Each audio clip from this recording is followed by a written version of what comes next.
laas caanood qof kastoo caqli leh wuu garanayaa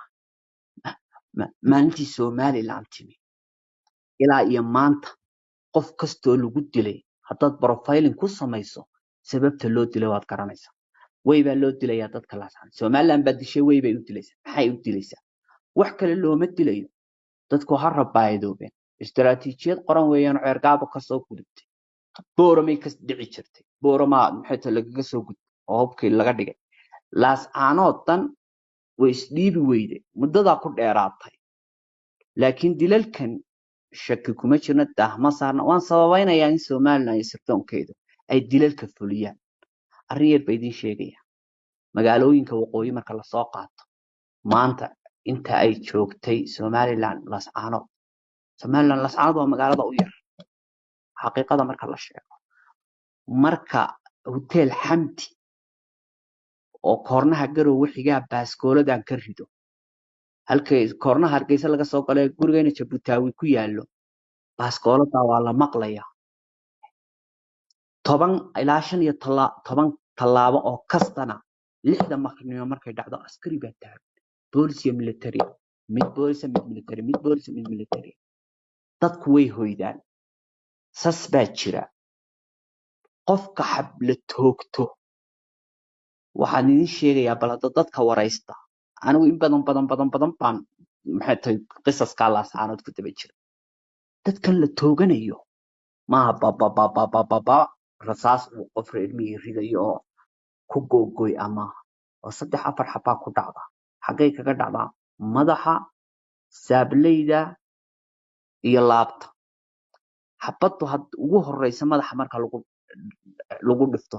ba halka laabta iyo halka ay ku taalo xataa inta ka jahaysta waa 3 meelood oo laga dhinto qof ciidana barta qof shooter yaqaana qofkani dhulka ulama dhac miyaad maqasheen laas caanood baa hebel xalay lagu toogtay daawac weeyo meel hablaha loo soo wadaa nabeeba ma maqlaysid maba noolaanayo oo 3 meelood uu ka dhimanayay ee ugu badnaa 10 minute galgalanayay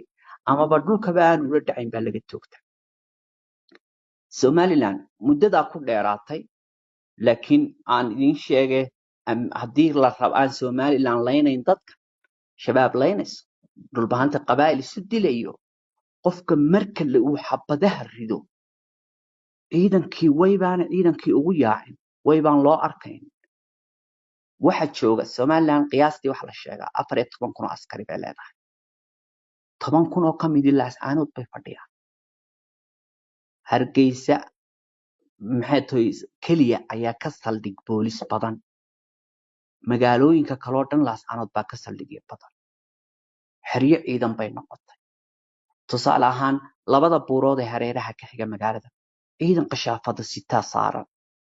hadday saa ugu soo hoosgeeyaan meesha xabada qofka la toogto amaba ciidanku square ka qabtaan oo la xidho qofku malaa'ig maaha dhifil iyo shaydaan baalale maaha samada u kacayo irfiid maaha maxay tahay lama arko lama maqlo marka reality-ga meesha yaala waxa weeye shaki kuma jiro dhanni iyo aakhira maxay tahay lagu weydiinayaa aakhira waxa la weydiinayaa waa detailskan aan idin siinayno oo detailska xaqiiqada aan daah saarnayn aan shaki lahayn dilalkuna waxay u dheeraadeen una sii socon doonaan dadku isdhiibi waayeen ergaabay noqon waayeen booromay la mid noqon waayeen taas way ay u dhimanayaan una dhiman doonaan xalku muxuu yahay halka cirra waa siduu sheegay dadkani ma ogola nidaamkooni goosado dadkani ma ogola in ay ka go'aan Soomaali sida maxay tahay dadka beelaha kale meesha degan qaarkood u leeyihiin waa go'ayna beelayana ma go'ayno sida ay u leeyihiin xuduud baa Ingiriis halka ka sameeyay beelayhiin wacd iyo wada jir baa la go'aansada 60kii baan isku biirnay yani meesha waxa la isku hayaa waa aragtiyo aan negotiation laga geli karin aan laga gorgortami karin marbay ugu soo dhaweyd markiina waa total way fashilantay maxay tahay xalku muxuu yahay xalku wuxuu yahay dadkaas gobonimay doonayaan gobonimana u dhimashay rabtaa u dhiidhi bay rabtaa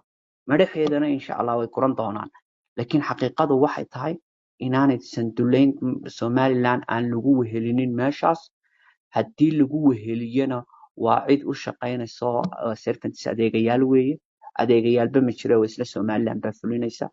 maalin dhaweyta waxa dhacday aan kusoo gabagabeynaya waxa la yiri waxa la qabtay taliya cali baro haysta militariga sool wiilkiisiyo nimanka bahanta oo duleelkan ka wada shaqaynaya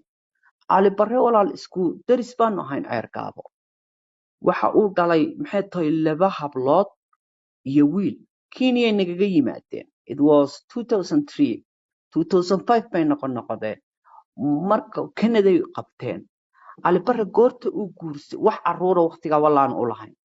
cali bare kolka uu maxay tahay xilkan meesha xagan ka yimi 89 bay ahayd wiilka 2009 cali bare u dhashay ee assassinationka ka fulinaya Laas Caanood walaalo feedback waaba 12 jire cali bare wiil uu dhalay oo Laas Caanood lagu qabtay ma jirto waa narrative la abuurayo waa fake ninkaas wuxuu dhalay laba hablood iyo wiil Canada ayna ku nool yihiin ugu dambeyn waxaan kaga baxayaa dhageystayaasha iyo dad kasta oo Laas Caanood halka dhageysanaysa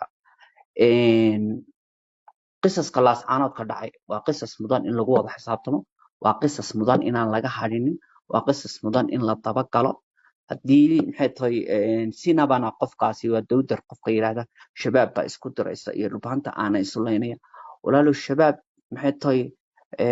kama hortaagna ilaahay inaad hargeysa wax ka fudusho berberana kama hortaagna Somaliland awood leh oo ka hortaagan oo maxay tahay dhagaraha shabaab awood iyo aqliyad iyo cilmi u haysa iyo dawladnimo iskaga difaacda ma jirto waa cashuur bixiyayaal edeb leh sida Puntland cashuur u bixiso iyo bilaa hadal ugu bixiso baa hargeysa iyo berbera iyo burco iyo maxay tahay boorama cashuur bixiye u yihiin oo laga qaadaa sanad kasta laba jeer wax se ka loogu yeero marka totally shabaab shuqul kuma laha sidoo kale shabaab dadka ay dilayso iyo waxa ay u cuskato iyo waxa ka shaqeyso haday wax ku dilayso kuwa sirdoonka oo ay ku dili lahayd habeenkiina maantiina yimaada iyagoo kala yaa Laas Caanood habeenkiina qaarkood dib uga carraabaan السلام عليكم ورحمة الله وبركاته وإذن كل